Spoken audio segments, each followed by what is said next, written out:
Enjoying the show? You can help others find it and enjoy it too by giving us a 5-star rating or review.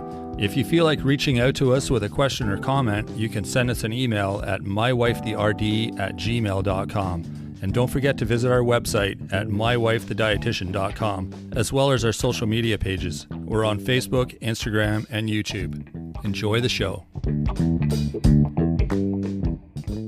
It's Rob and Sandra from My Wife the Dietitian, and this is Nutrition Nuggets. Hey, Rob. Hello, Sandra. Hey, we got a great question from a listener, a dedicated longtime listener, one of the OGs of My Wife the Dietitian, which is so cool. And really appreciate the question. Came through our email, mywifetherd@gmail.com. Yeah, she's following all the requests. We appreciate that. Yeah. And actually, she's sent us questions before we started asking. And this is great because we love when people engage with us, and we love hearing feedback or input and questions. And so this is what our Nutrition Nuggets today is based on. And I love the question because I've heard this so many different times from other people and clients and in various settings with family. Mm-hmm. And her question is based around the plant-based meat alternatives versus eating meat.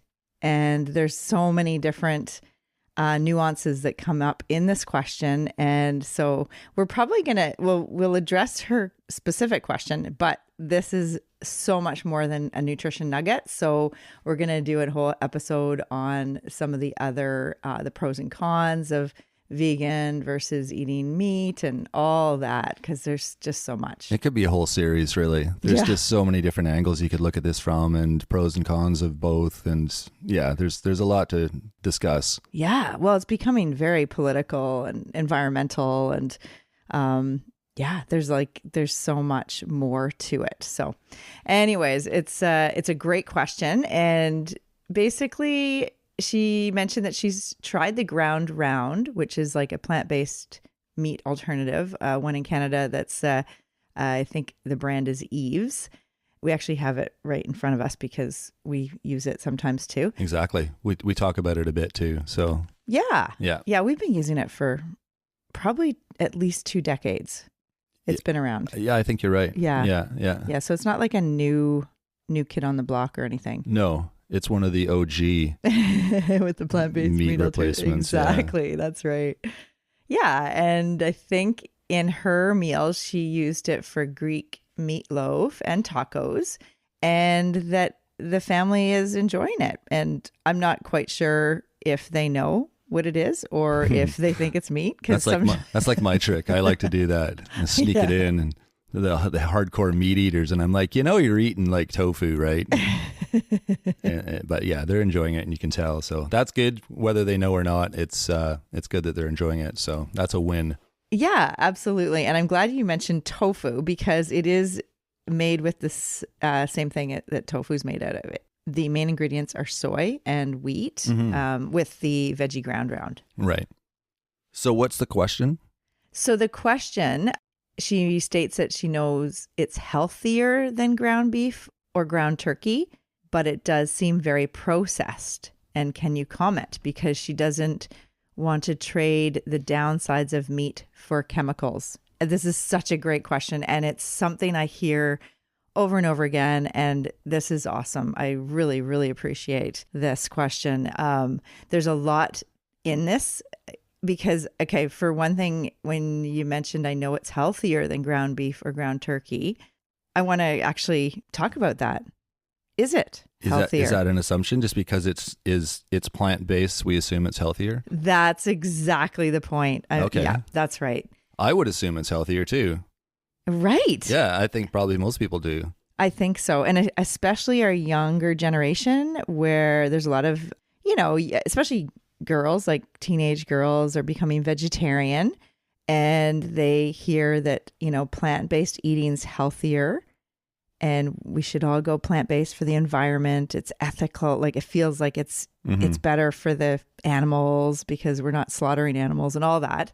And there's a lot of documentaries out there, like with the feedlots and all that. But is plant-based eating really healthier? Or, I mean, maybe that's a bigger topic. It probably is. Yeah. Yeah, it's huge. But okay, when you mentioned, I know it's healthier than ground beef or ground turkey, I question that because I think it depends on the source, like of the food. The like, source of the meat, you mean? Yeah, the meat or the turkey, or the source, like what, what type of veggie ground round or simulated. Sure. Well, that's true. Yeah. You got to yeah. compare.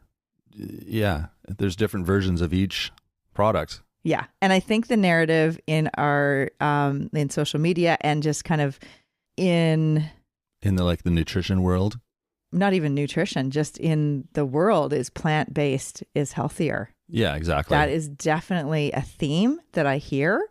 It's not necessarily true. Okay. Because it depends on the person. What's the goals? What are their needs? What are their needs? What do they like? Yeah. Yeah. True. So there's so many nuances to this. So reading the package of this veggie ground round, it's plant-based, it says, in quotes. It's simulated ground beef, and it contains no meat, which is so interesting because so many other labels, you look at the label and it's like made in some factory and it says may contain peanuts, may contain milk, or, things that but it's so interesting. It just says simulated ground beef contains no meat. Yeah. It's stating what it doesn't contain instead of what it may contain. Right. Is that what you mean? Yeah. It's just, it's interesting. I think it's marketing. It's partly the marketing of, making sure that people realize there's no meat in this. Well, I guess that's the point. If it's for vegetarian or vegan eaters, they want to make sure there's no meat in it because it sure looks like meat. Mm-hmm. Right. Totally. So, and you think of traditional vegetarian communities and populations, were they eating veggie ground round? No. Probably. They're eating just the natural beans and legumes and all those things. Exactly. Like dal and plant-based, like plant proteins. Exactly. Yeah. Right? They've survived and thrived on those, like many populations around the world, for generations, right? No meat. Mm-hmm. So it's a different, like when we're comparing different things, when we look at our culture in North America and all these simulated meat products and plant-based milk alternatives, there's so many different products that are produced for the plant-based movement. But you could say the same about the meat market too. There's like hundreds of years ago, people weren't eating hamburgers and all the ways that meat is processed now, and chicken nuggets and all those things. I mean, interesting. It's the way the world has moved to be more available, make food more available and easier to get and easier to eat and easier to cook and faster, and all the things we discuss about processing and interesting our lifestyle now, right? Except the ruminants have been around for ruminants, which are cows and ruminant animals. I've never heard that word before. Really? Is that related to the word ruminating? Yeah, well, because that's what cows do. They just kind of like linger and. No, they have two stomachs, and the way they process food, so it actually is helpful for the soil, the livestock. So this is why it's like a whole nother topic. No, we're kind of getting to your question We're here. totally getting to your question. Yeah. We will. But the point is, no, humans have been, like, you think of the Paleolithic diet, like paleo diet is based on meat because humans have been eating meat forever. Right. Exactly. So it's different than the feedlots and like the industrial farming that is happening now.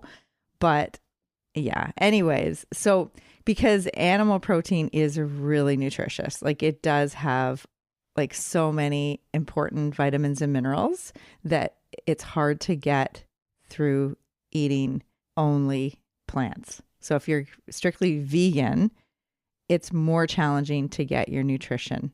Yeah, because you're just not getting it from the foods that are available in a vegan diet because you're not eating meat. Yeah, well, I mean, the quality of the protein, you're going to get better heme iron, for instance, in meat than you do in plant foods. Right. B12 is a big one that you're going to get. And, you know, I've got my dietitian hat on here because that's why a lot of dietitians I know and work with are omnivores, because we know the value of animal meat. Protein. Yeah. In all different forms. I'm talking about like cheese and yogurt and meat and chicken and fish and, you know. So anyways, I know this listener is an omnivore too. And the question is that this veggie ground round seems very processed, and she doesn't want to trade the downsides of meat for chemicals. It's a really good question because... And I'm guessing that's just from reading the ingredients. There's like a lot of things in the ingredients, and maybe a lot of them sound like chemicals that are added to it to create this product that tastes like meat and feels like meat and looks like meat and smells like meat. And yeah, right? I guess so. Yeah. And I'm looking at the ingredients. I've got, if it's the same product, it might be different because there was no, like we didn't talk about, she didn't ask the brand, or she just said ground round. So the ingredients is a good question because it's like, there's a ton of ingredients in this, but you know, breaking it all down, the ingredients are actually soy, water, soy, malted barley extract, spices, natural flavors, salt, sugars, and then the spices like dehydrated red bell pepper, onion powder, potassium chloride. So that's potassium. Which and is then, salt, right? Yeah. Okay. It's a potassium chloride is potassium salt. Okay. Whereas sodium chloride is our regular salt. Yeah, but it's a form of salt. Yeah. Right. Yeah, and then the vitamin and mineral blend, and then it lists all the different, and that's like the ferrous fumarate, which is iron, zinc oxide is the zinc, the niacinamide, which is vitamin B3. So it's like, it's all good, healthy ingredients. So this one that we've got in my hand here, Italian veggie ground round, plant-based, has a lot of ingredients, but it's not that bad. I mean, it's not like... You'd probably find a lot of those same things in ground beef anyway, but they don't list, like they don't break ground beef down into what it contains as far as vitamins and minerals. Yeah. But the ingredient list for this product, it does contain those. Like it does list those things. Yeah. So it seems like, oh my God, look at all the ingredients in here. Yeah. But really it's a lot of the same things, likely. Yeah. Yeah. It's interesting.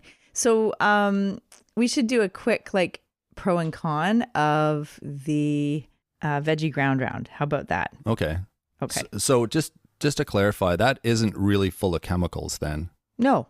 Okay. It's not. But it's not at all, actually. If I read that label, I would think the same thing because I'm not a dietitian. I don't have a science degree. I look at all those words and think, wow, look at all this stuff that's in here. What is all this? Yes. Do I really want to be eating all this? And that's right. Yeah, you are eating it all anyway.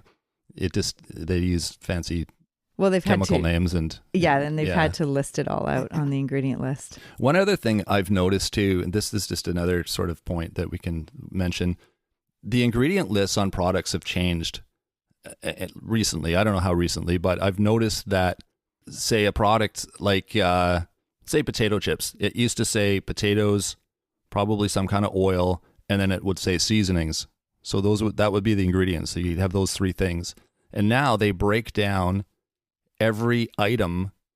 So they would break down, it would still be a potato, and then they would say oil and all the things that are in the oil. And then they would say seasonings and all the things that make up that seasoning. So now your ingredient list would be like 15 or 20 things because they're listing all the things that make up each individual item. Yeah, exactly. Yeah, good point. So you think, wow, look at all the ingredients, but it's just that they're spelling it out more accurately. Exactly. The actual vitamins, like their chemical names, and the minerals, their chemical names. So it's the same product.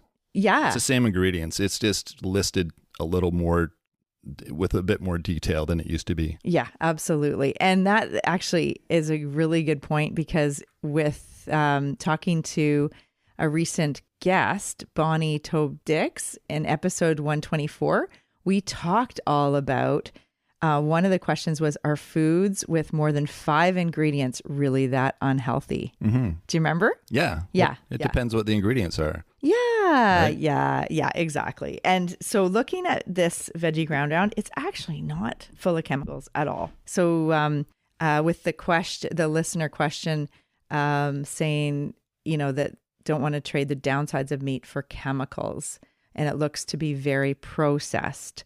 That's a good point, but it's not. It's actually not too bad. Like, it is processed, like it is, like as Bonnie Toast talked about the other day. But ground beef is processed too. Yeah, most right? foods are processed. Like, we don't just grab a stick of wheat and start eating that in the morning for breakfast, exactly. as she pointed out. It was pretty funny.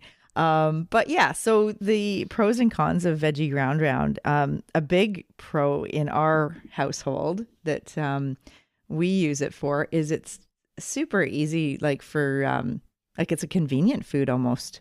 It totally is. It's just so fast and so easy to just throw in the pan and heat, and you're good to go. Yeah, exactly. Like I'll make burritos at lunch with it too. You just stick it in a bowl in the microwave for like a minute, heat it up, and it's ready. Exactly. And yeah, there's just so many ways you can use it, and it's just not quite the same efficiency with ground beef. It just takes longer. It's more important that it's cooked. Like, this stuff doesn't even have to be cooked. You can eat it cold. Yeah. Like it says, for best results, add veggie ground round in the last few minutes of cooking, or you can also enjoy right out of the package. So, and it's freezable up to 3 months, and thaw or cook from frozen, use within 4 days. So just heat and enjoy. So it's one of those foods that it's food storage wise, it's pretty easy. It takes up not much space in the fridge or the freezer. Mm-hmm. It's great. It's a great addition for lasagna or chili. Yeah. Or like I said, for burritos or tacos or anything you'd use ground beef for. Yeah. The Greek meatloaf or tacos, which the listener had mentioned. And so it's easy in that way. And I think a lot of people don't like dealing with meat, like storing it, just because you have to cook it within a certain amount of time because it's raw or whatever. With this, it's a bit easier to store. So that's definitely a pro. Well, then if it's frozen too, I mean, it takes you, however long it takes you to defrost the meat, unless you think about it in the morning and pull it out and leave it out. And, it's just, there's more steps and more time involved with cooking actual meat. Yeah, I guess, the same could be said if you freeze the veggie ground round. You have to think about it. Yeah, I guess we've never done that. I think we have. It's got a pretty long due date on it, though. Yeah, like it lasts for a couple months after you buy it, I think. Right. So, like people would say, well, are there a lot of preservatives? There's not many in this, actually. So, yeah. Anyways, I did mention it has soy and wheat and mustard and barley in case people have any allergies or intolerances to that. Mm-hmm. And that's just this specific product. I don't know that they're all like that, but maybe they are. That's right. So read the ingredients if you have issues with those items. Yeah. And I definitely think one of the other pros is just the idea of introducing something different into the family meals. It kind of forces you to be creative with your cooking.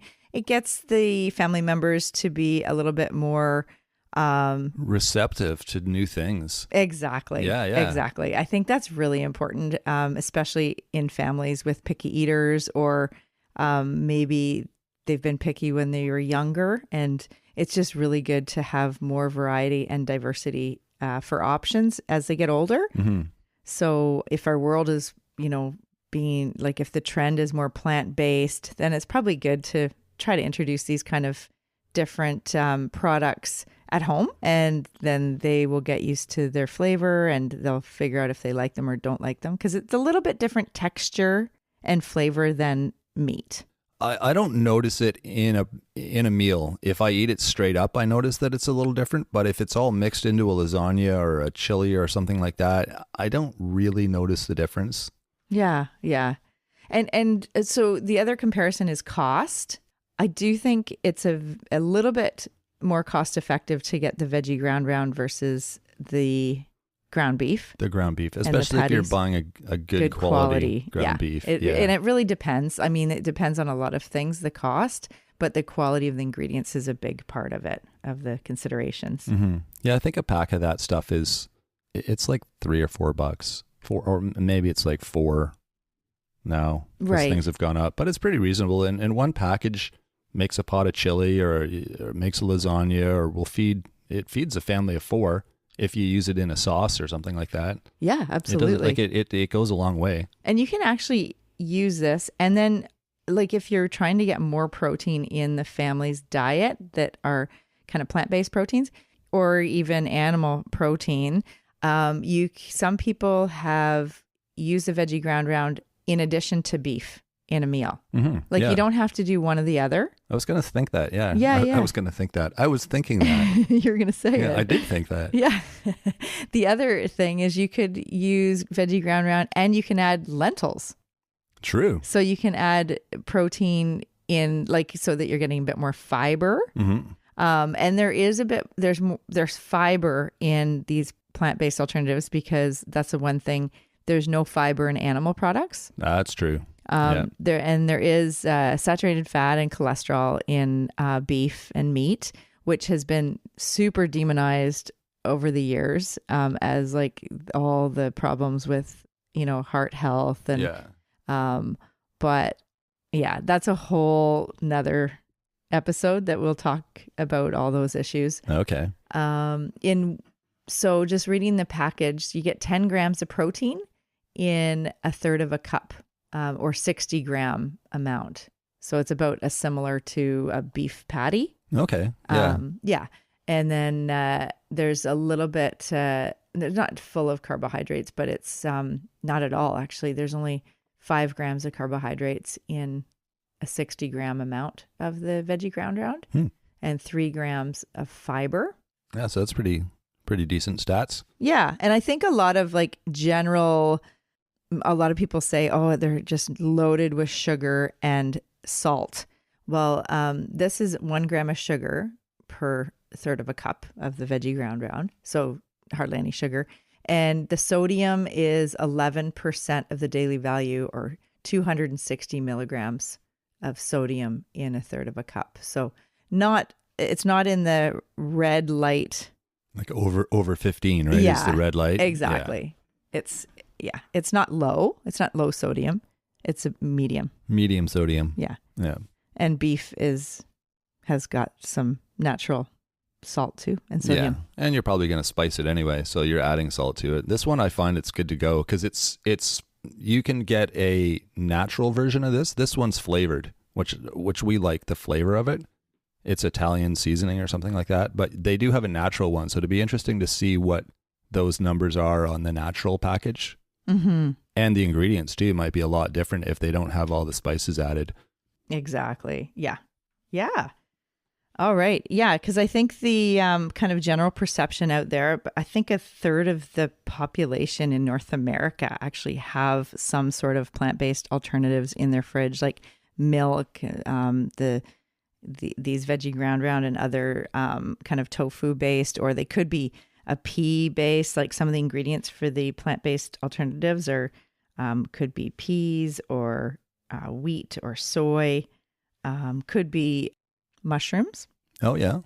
And that's the other thing. Like that, I would challenge this listener to try Rob's recipe of the portobello mushroom burgers with the family. Oh, so good. Oh, man. Did we talk about that? Maybe I'll have to put that in our next newsletter. Yeah. Because we eat those things like at least once a week now. They're so good. Oh, yeah. And they're pretty quick to make too. Absolutely. Yeah. Oh, they're so delicious. Yeah. We'll include that in our next newsletter. Yeah. Yeah. And so if your family's omnivorous, there isn't a necessity to avoid all meat. And eating plant-based, plant-based foods is not necessarily healthier. Like the vegan symbol on products does not necessarily mean they're healthier. Because just like the gluten-free trend, just because it's vegan, it could still be loaded with, and we're not talking about the veggie ground round, but other packaged products like crackers and like refined grains. They could be vegan, but they're not necessarily healthier. It's a marketing strategy. Absolutely. Yeah. And I want to mention a documentary that we watched recently that is really eye-opening, and it's kind of questions some of the narrative around plant-based eating and trends. Okay. And it's called The Sacred Cow. Oh, right. Yeah. Yep. And it's the subtitle is The Nutritional, Environmental, and Ethical Case for Better Meat.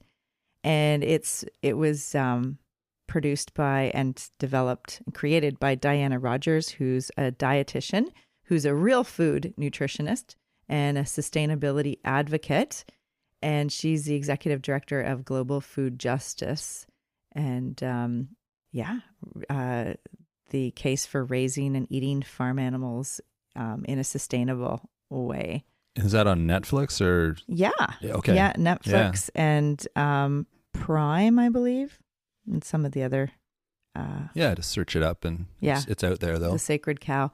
It's really, it's seriously a good kind of alternative view of a lot of the documentaries and messaging out there around the importance of just everyone eating plants and going plant-based. Mm-hmm. So I always like to have balance and getting both points of view and both perspectives. Oh, it's so important. Yeah. And because there's huge issues around both. So, it's a really good one to check out. And I'm really glad that this listener sent this question in because it stirred Sandra up. She's been doing like reading and researching and all this stuff. And it's like we said before, it's going to turn into like a 3-part series or something. Absolutely. Yeah. So hopefully we didn't confuse you more. But, I have to say, we do eat it we eat veggie ground round probably once or twice a month. Actually, more than that, Probably once a week. Once a week, yeah. We also eat meat once or twice a week. Mm-hmm. And, I really am a big advocate for variety and balance and diversity in our eating. So lots of different recipes, trying different foods, and including, good, healthy, quality food. Mm-hmm. So, and that's the other thing about beef. It's a minimally processed whole food. It is. So it's like real food. Whereas like a lot of food products are not minimally processed, they're ultra processed. So there's like a whole, food industry wanting people to go plant-based because it's food products.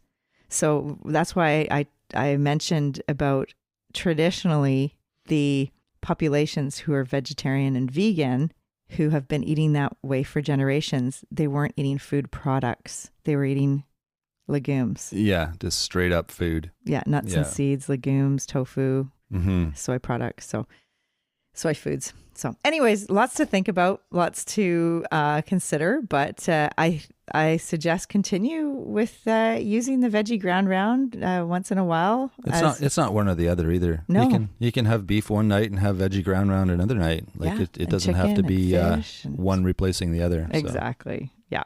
Good. So. Awesome. Well, thanks for your question. Appreciate that. Like we said, we love hearing listeners' questions. If you guys have anything else you want to know about that you want us to talk about, we are more than happy to discuss whatever you shoot at us. So yeah, fire away. It's my wife the No, it's not my wife the dietitian. It's my wife the RD at gmail.com is our email. If you want to get in touch with us with your questions, or if you just want to say hi or comments or, hey, you guys are doing a great job. We love the show. That kind of thing. We like that too. That's right. And if you are listening to any of these episodes and you find value and you are enjoying it, please share it with a friend or a family member or someone in your life that you think might benefit from the information. Exactly. Yep. Sharing is caring. Also check out our website. There's lots of information there. It's just getting bigger and bigger all the time. It's like a library of information with the different blog articles and things that we've added to the site. So give that a look. You can also sign up for our newsletter when you're there. That's our weekly newsletter we've been doing for a while now. There's updates. There's recipes we do, tips of the week, things that are coming up, all sorts of different little tidbits of information that we're sharing with those who sign up. And it's free, so kind of a no-brainer there. You can also find us on social media. We're on YouTube and Instagram and Facebook. You can see what we're doing over there. Give us a like. And as always, don't forget to rate and review the show. We really appreciate when you can do that. It helps other people find it and helps us keep moving forward here. And that is it for this week. We will be back next week on Monday with a full episode. So until then, have a great week, everyone. Thanks for joining us today on My Wife, the Dietitian. If you like what you heard, don't be shy. Leave us a comment or review, and be sure to share our podcast with your friends. If you'd like to hear more, hit that subscribe button. You can also follow us on our social media pages for updates, episode trailers, and other odds and ends. For more info and links on what we discussed on today's episode, check the show notes. We'll be back next week with another informative and fun-filled episode.